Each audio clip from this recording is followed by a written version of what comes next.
పాపం ఆయన కొడుకు చెప్పాడు 2004లో చంద్రబాబు నాయుడు గారు కనుక ఓడిపోకుండా ఉంటే రాష్ట్రం పరిస్థితి వేరుగా ఉండేది. అవును, రాష్ట్రం పరిస్థితి వేరుగానే ఉండేది, రాష్ట్రం అధోగతి పాలైంది.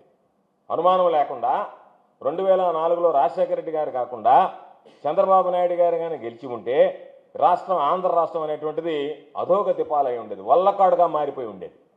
దాన్ని ఆయన 2000లోనే ఆయన మేము కానీ 2004లో గెలిచి ఉంటే ఓడిపోకుండా ఉంటే రాష్ట్ర పరిస్థితి వేరుగా ఉండేది అనేటువంటిది. ఆ రోజుకి ఈ పిల్లవాడు చెడ్డీలు వేసుకొని తిరుగుతున్నాడు హైదరాబాద్లో.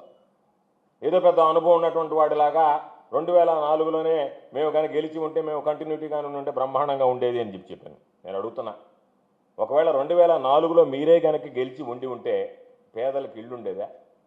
108 లాంటి సేవలు వచ్చిండయా? ఆరోగ్యశ్రీ వచ్చిండేదా? ఫీజు రియంబర్స్మెంట్ పథకం తీసుకొచ్చిండే వాళ్ళ రైతులకు ఉచిత విద్యుత్ అందుండేదా?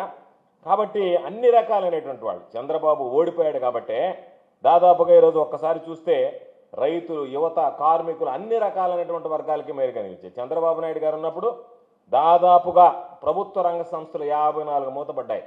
ఆర్టీసీని కూడా ప్రైవేటీకరణ చేయడానికి ప్రయత్నం చేశాడు.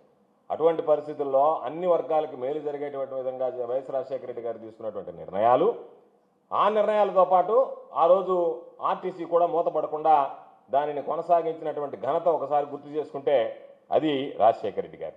వ్యవసాయం అయితే చంద్రబాబు నాయుడు దండగా అంటే మరలా పండగ అయినట్టుగా చేశాడు. హైదరాబాద్ నగరాన్ని అభివృద్ధి చేశాడు. చంద్రబాబు చెప్తాడు కులీ కుతుబ్ షా తర్వాత నేనే హైదరాబాద్ అని చెప్పి. ఎందుకు అది కూడా చెప్పు. కులీ కుతుబ్ షా కన్నా హైదరాబాద్ భాగ్యనగరాన్ని నేనే చేశానని చెప్పుకోలేకపోయావు. ఏముంది దాంట్లో, పెద్ద అసహ్యం ఏమీ లేదు కదా. అసహ్యాన్ని జయించినటువంటి వాడు నువ్వు, చెప్పుకోవడానికి ఏదైనా చెప్పుకోగలిగినటువంటి వాడివి.